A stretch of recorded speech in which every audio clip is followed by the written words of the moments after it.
ye biloko na yo yango zobeta ndeko na mwasi obeti ovimbisa elongo mobimba obeti kaka mpona biloko akolia mpona biloko akolia obeti na kuti mwana azolela awa mpona nini comportement ndenge wana mpona nini comportement na kati ya ndako soki bandene oyo ndenge akelia bilo nanga biloko yanga aliaki yango pwani alie bilo na pwani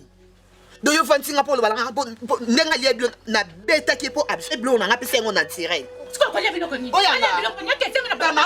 kosala biloko nasalanga te te bakulu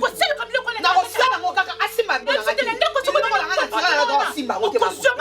nazwa mabe te biloko nanga naturel asimba te na mwana yebe na beti ye ezala mbala suka nawe ezala mbala suka